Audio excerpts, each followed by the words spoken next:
We know that some of the drugs taken are simply for the hallucinogenic effect, and it is my very definite opinion, if there's any common phrase used as to why youngsters are taking drugs or doing the more bizarre or way out things, it is that they are bored. Hello, Zero Books readers. It's me again, Douglas Lain. And in this video, we'll reconsider the idea of acid communism. We'll do it by considering the works of Philip K. Dick and by taking some excerpts from the books Capitalist Realism and New Work, New Culture. That is, we'll continue to do this for just as long as the self-transforming machine elves continue to sing out our existence.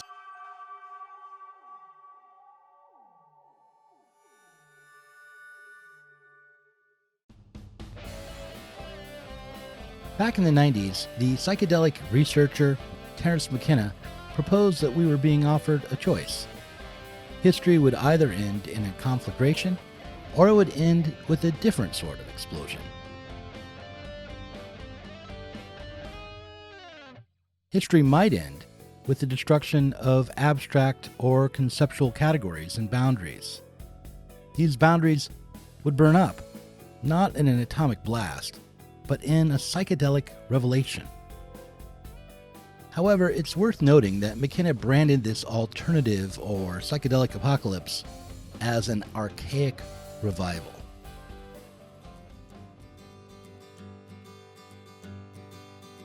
In the early 60s, the political or social ambitions of psychedelic researchers were framed by the idea of psychological health. They thought that the purpose of psychedelics might be to create a sensation of well-being. For example, an early experiment with the psychedelic compound psilocybin, known as the Good Friday experiment, sought to confirm that psychedelic drugs could facilitate a mystical experience in religiously inclined volunteers who took the drug in a religious setting. The idea was that these mystical experiences would create positive changes in attitudes and behavior in the individuals who participated in the experiment. These scientists were, of course, realists. They may have already had psychedelic experiences of their own, but they did not justify their experiment on purely psychedelic grounds. There's a gap here, a gap between the word acid and communism that's similar to the gap between the words fantasy and reality, or to put it in Marx's terms, the gap between superstructure and base.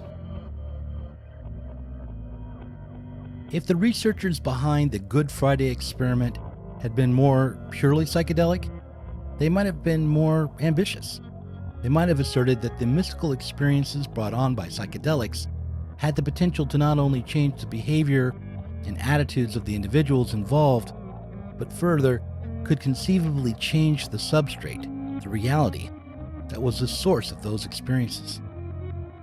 After all, the key insight of the psychedelic explorer is that the world that we think is out there, the world that we think is so static and solid and set and real, is in fact only a construct or an appearance that we're creating in our minds.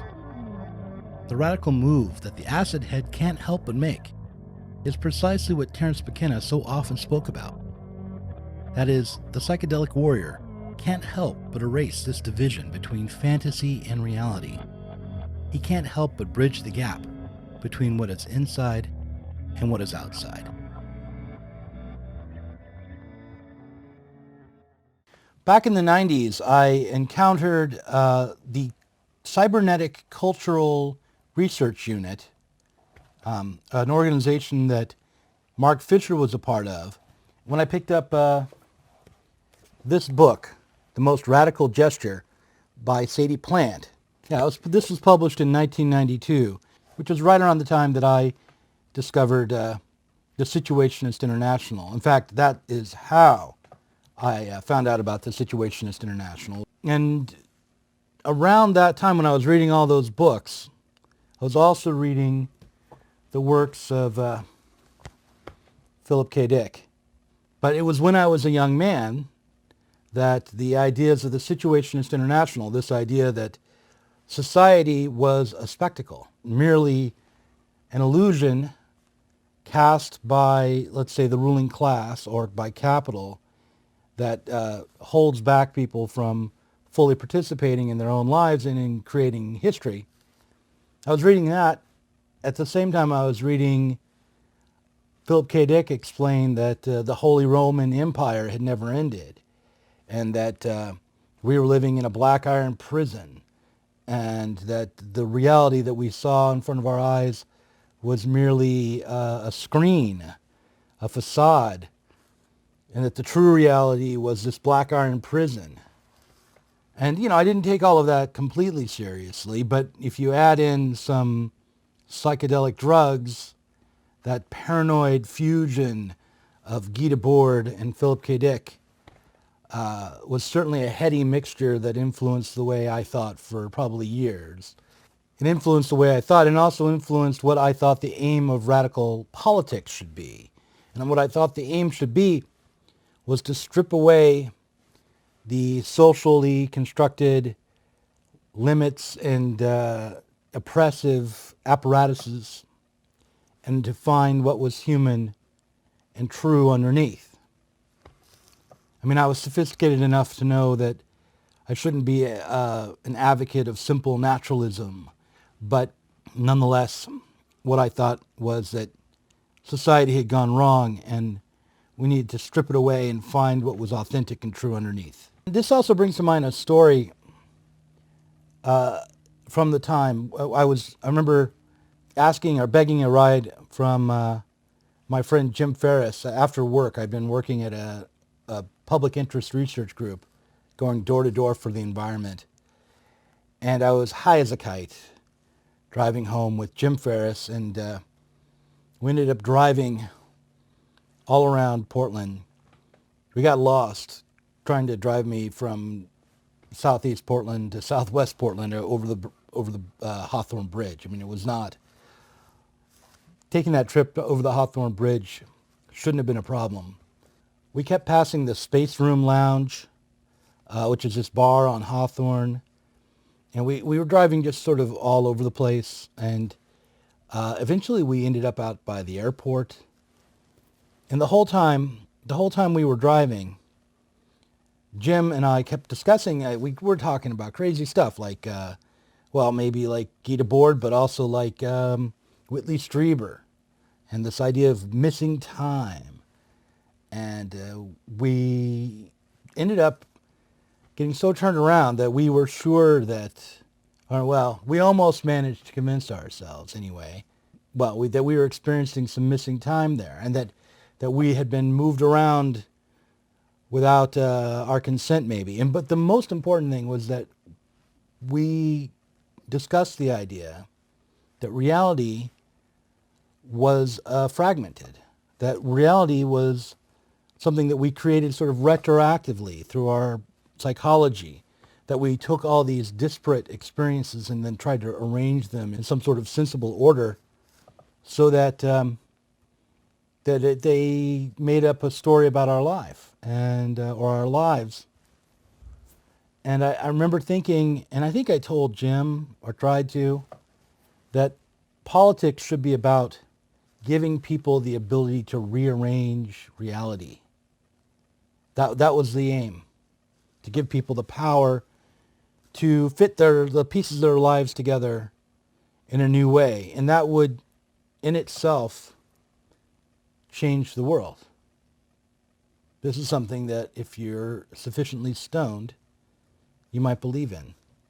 And I think that kind of thinking is really at the center of this notion of acid communism.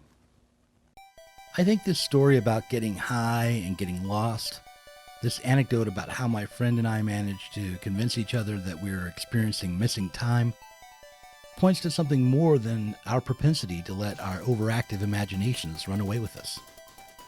It's also a demonstration of one of the pitfalls involved in psychedelics.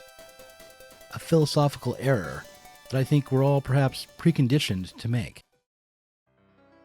Let's consider the Philip K. Dick story entitled Electric Ant. In this story, an android comes to know that he is not a real boy, but just a machine. His actions are programmed in advance. In finding this out, he is, of course, horrified. He wants to be free, and he attempts to get rid of his programming. The robot consults a computer and asks for instructions and directions so that he can understand his own anatomy. He figures out where the device is that gives him his perceptions, his sense of reality. There's a punch card reader located in his chest, right above his artificial heart. The computer tells the robot, "This is BBB 307DR, recontacting you in response to your query. The punch tape roll above your heart mechanism is not a programming turret, but is in fact a reality supply construct." The protagonist in Philip K. Dick's story is able to look at what it is that gives him reality, the mechanism responsible for providing him with everything he knows and feels.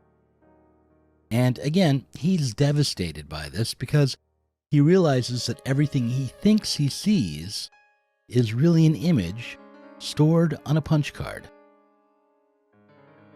Now, in his phenomenology of mind, Georg Wilhelm Friedrich Hegel argued that when we take up our own knowledge as an object for ourselves, we don't end up discovering the truth, but rather undermine our confidence in this knowledge.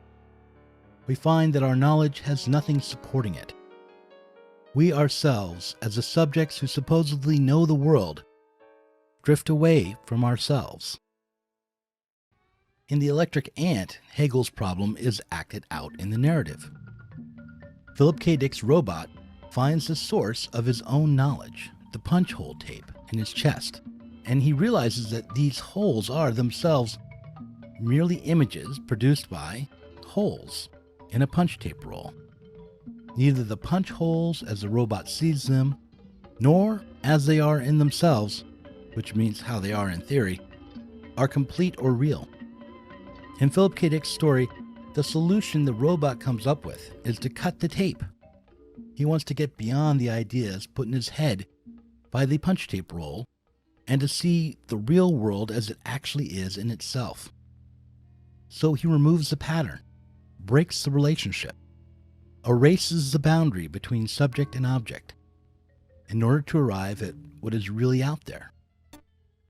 Once the tape is cut, the world of his room, the table and chair, the computer console, the hospital bed he's sitting on, his girlfriend, all of it fades away.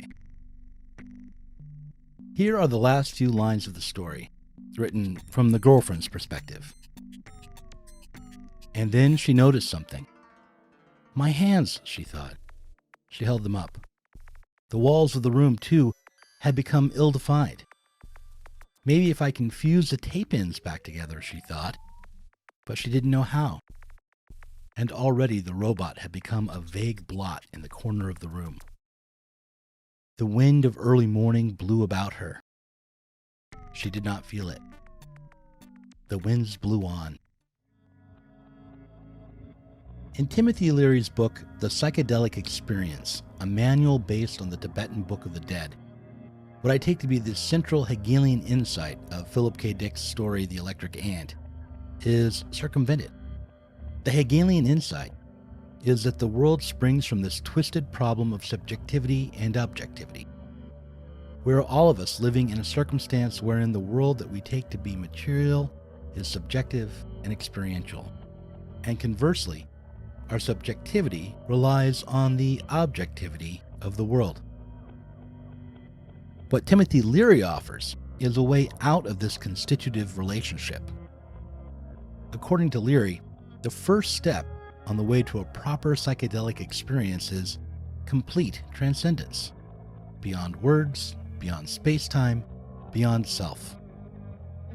What I would argue is that it's important to notice that when we're describing or trying to understand this experience of transcendence, we have to take up the position of a subject and consider the experience as an object. Given the overwhelming and bizarre nature of the experience, it's not very surprising that the subject we conjure, when trying to put it all into words, is a religious one.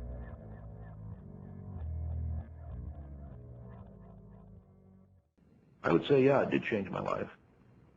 The experience that day demonstrated to me the reality of God's presence in all the world and in all experience. If our eyes are opened and we are able to perceive and take that in. If anyone ought to be advocating for acid communism today, it probably should be me.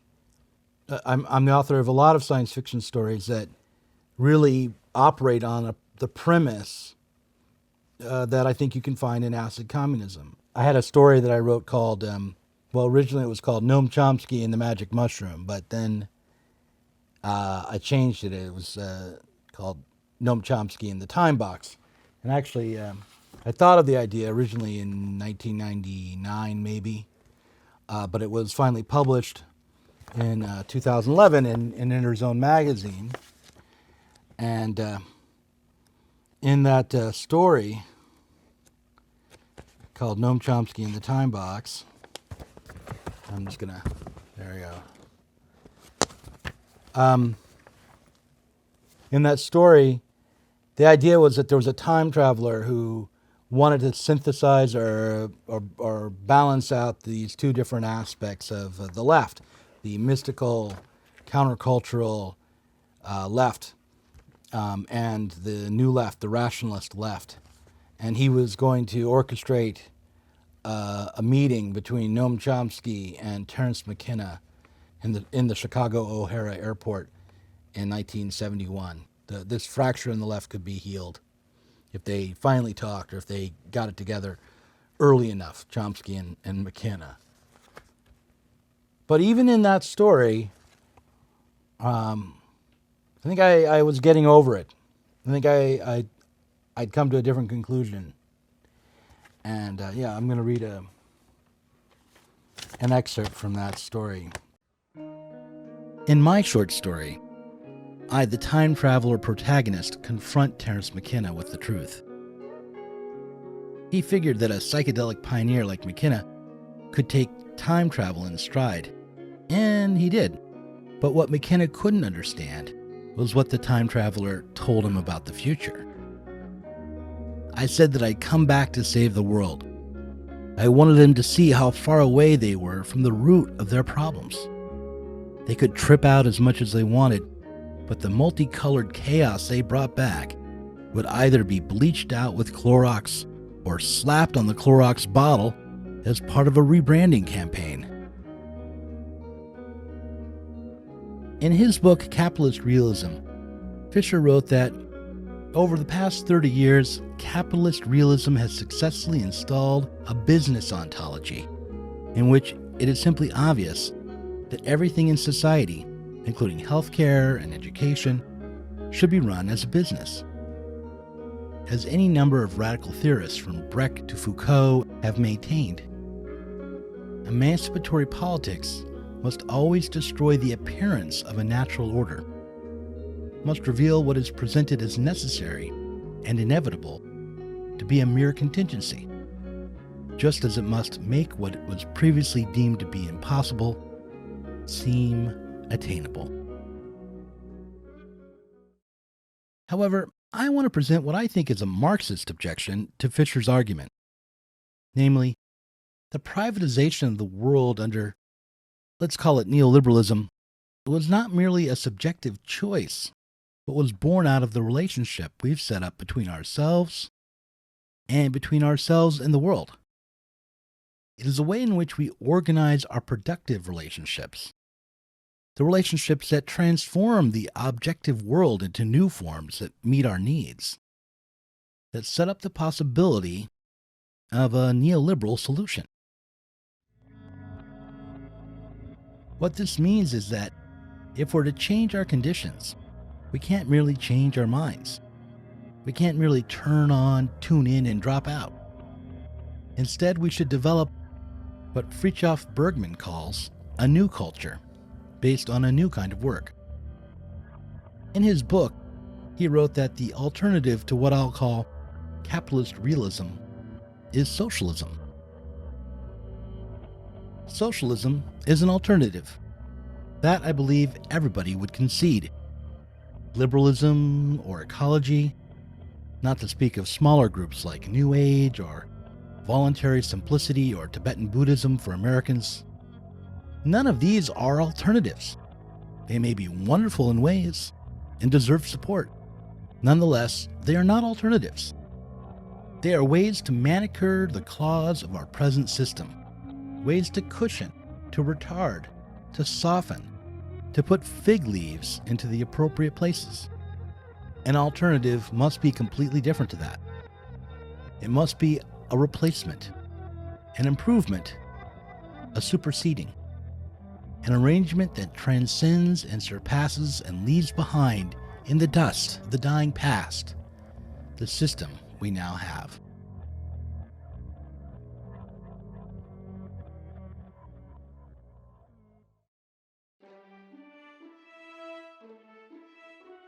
In an article for the journal Crisis, a writer named Matt Calhoun wrote that acid communism is a project for seeking the outside of socio-political hegemony, and that such a questing after an exit from this society is likely to disrupt normal life in ways that Fisher thought would be, quote, inherently disturbing. But Fisher also argued that such terrors are not all there is to the outside. I would argue that there is no outside to this current global society. That is, that even if we take heroic doses of psychedelics, we'll still trip and hallucinate within the logic of the present. I've said this before, but I think it applies very well to this notion of acid communism. Our goal should not be to wake up from the nightmare we're in, but to dream differently.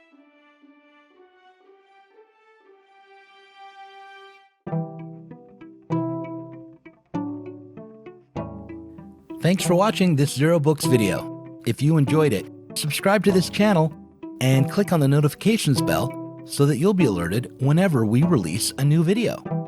You should also consider supporting us on Patreon. Our patrons get access to our Inside Zero Books podcast every week and can get access to the Zero Books Book Club and help us to continue making online content from the left.